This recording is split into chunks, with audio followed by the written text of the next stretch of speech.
Shin Godzilla was the first Godzilla movie from Toho, Japan to come out since the 2000s. It's been over a decade, maybe even a decade and a half since the last Godzilla movie from Japan. It's like the Godzilla '98 from America comes out. It's a Jurassic Park movie, and so Tohan responds and makes their own Godzilla, and then they just stopped. They just stopped for a very long time. And then they finally release Shin Godzilla. It's a reboot of the series, how most of the Godzilla movies at least consider the first Godzilla movie to be in its canon and doing whatever afterwards.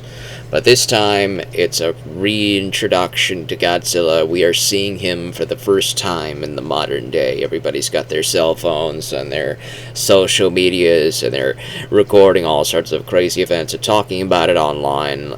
It is a crazy fun time. I enjoyed the heck out of Shin Godzilla.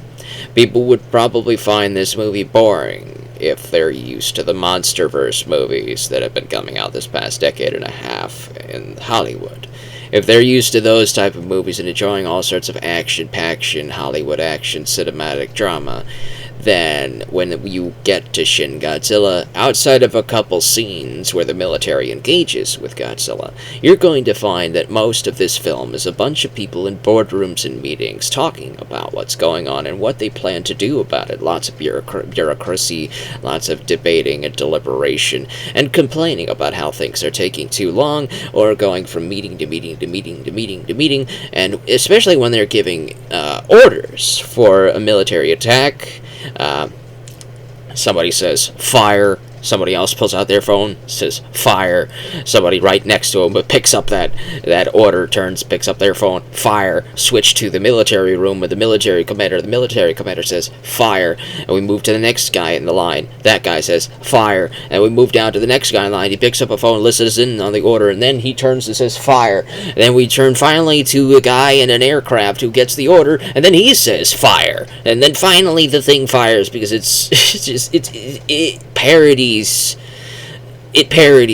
the rigmarole bureaucracy that had become Japan at the time that this movie came out. It is very much a commentary about responding to emergencies in a timely manner, because it just failed to respond to emergencies in a timely manner when Godzilla showed up. People were just not equipped, and I completely understand not being equipped to handle Godzilla, obviously, but it was also a commentary about being ill-equipped to handle the earthquakes, the tsunamis, and how they poorly handled it after the fact. But it also is a celebration of Japan at the same time as a commentary on failing to respond to disasters in a timely manner, because in regards to responding to Godzilla, the entire country bands together, and it's a celebration of the solidarity and courage of the Japanese people to face adversity in the face of the apocalyptic god monster that is Godzilla. And it's when we finally learn through when I learned about who helmed the story behind Shin Godzilla, I was reunited with an old friend that I have a love-hate relationship with one of his creations. I am talking about Hideaki Anno and his creation of Evangelion. I need to remake that Evangelion video. I learned a few more things about all the crazy crap going on with it. I'm not going to be pulling out any of those little post-it notes, though. But I was once again refamiliarizing myself with the Evangelion rabbit hole and realizing just how much I disliked almost every character in it. There's maybe 4 characters I enjoyed, 1 character I rooted for of those 4 characters, 1 character I was protective of despite not liking that character, ranting about them every other episode, and 1 character that I absolutely despised and wished they just scrubbed out of the entire series entirely and never, ever going back to her ever again, because she seems and feels completely pointless in her character could have been replaced by somebody else who was far more likable, but then that's the point, that all these characters were supposed to be character studies and being incredibly unlikable, meaning that it was a torturous slog of mental torture and anguish, having to sit through all of that, dealing with all of those characters, particularly a certain fiery redhead that I got angry with every time she opened her mouth, and I just ended up not enjoying end of Evangelion, and I just sat there disappointed. She said disappointing too, and she said pathetic actually, and for the first time I said, I agree with you, pathetic. This entire thing, that entire pathetic. It's beautiful, beautiful art, beautiful lore, beautiful music. Beautiful aesthetics. The Evas look amazing. The angels looked amazing. The lore and all that stuff. It makes you want to look it up and learn about the world. Learn about the Spear of Longinus. Learn about all that stuff that's going on in the background that they barely even mention. It makes you want to go in there and look all of that up. But what makes me not want to do that is the fact that the characters that we are forced to pay attention to and deal with during the majority of all of this are very unlikable. They're not enjoyable. If this story of Evangelion was told from the perspective of Kaji and Misato, then maybe I might like it. I might like it more if it was just told from their perspective and we didn't have to deal with anybody else. Kaji was the best character in this whole series. He was the only one that wasn't crazy. He was the only one that didn't have any problems. He was the only one that was had it together, confident, good protagonist material. So naturally, he's like the first one to die, and that's very sad. It's very sad. But hey, that we're not here to rant on Evangelion again and take another hour, 2 hours to rant on Evangelion again, and how I just really dislike the character of that fiery redhead that it's like, I can understand. I can empathize with every single one of these characters, and I feel bad for every single one of these characters. But just because something happens to a character in their past, and you can understand it, and you can empathize with it, and you can feel bad for that, the fact that they are a raging, hateable, despicable, snooty, brattish, boorish, shrew of a life form known as a human entity with red hair, it makes it hard to forgive. It makes it hard to forgive. But then there are scenes, there are scenes when she's asleep. She's asleep and she shows vulnerability. And during those very few moments, you actually go like, there's a person behind that hateable visage of despicableness. There is a person behind that I actually like. And everything else that they show when they're awake, when they're conscious, is just absolutely despicable and hateful. And it's completely ironic and illogical. But then humans are illogical. Humans are the most illogical species on this planet. And as Spock would say, he would agree with me. Humans are very illogical. And this character, especially, very illogical. If you're lonely, you're lonely, and you see somebody and want to be their friend, would you, being lonely, go up, would you grab the back of their head, slam it down to the counter, get your other hand, grab their underwear, shove it into a wedgie, pull it over that kid's head, and then continue slamming their kid's head down on the table while berating them and telling them what an absolute pathetic piece of wasteful space they are. And you're doing all of that. You're doing all of that while expecting them to want to be your friend.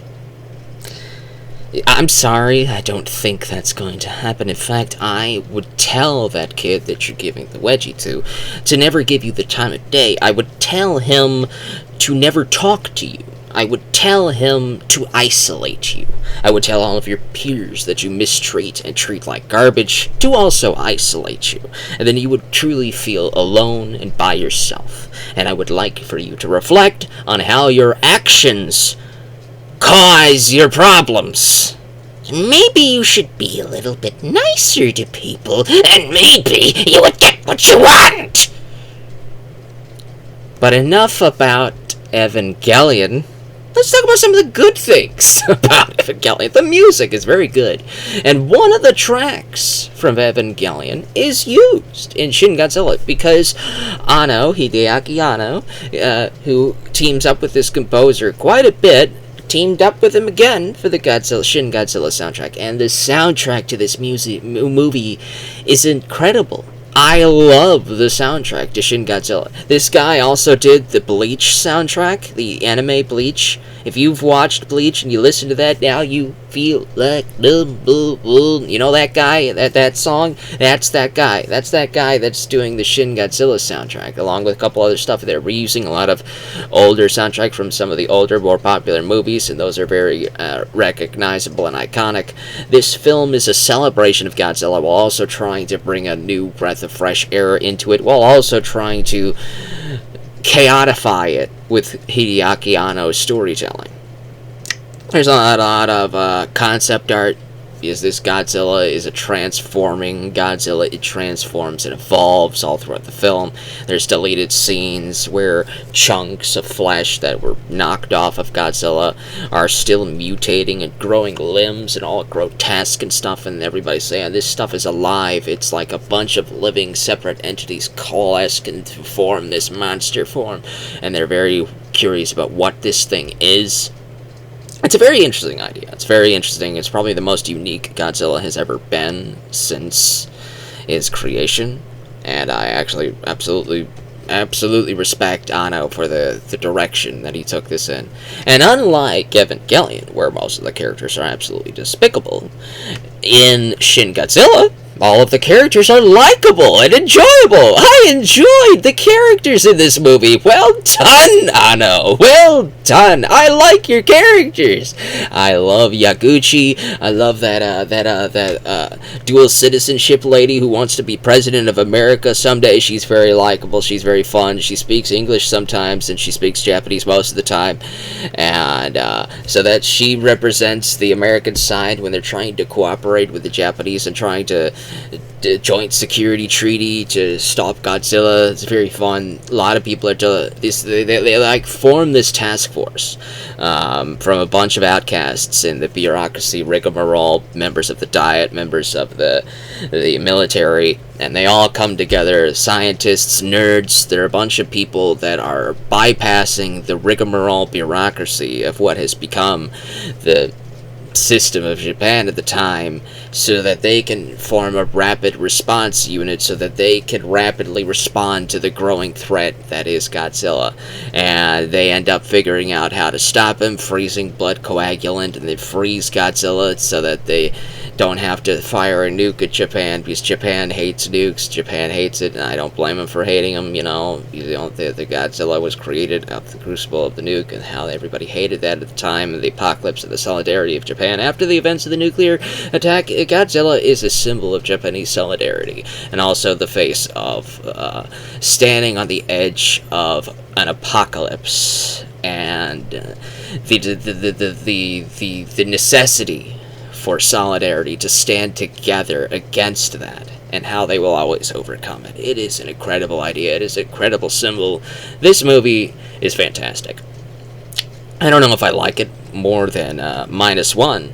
In fact, I don't know if they'll ever make a sequel to Shin Godzilla, because if they did, they would have made one by now, because this movie is almost 10 years old by now.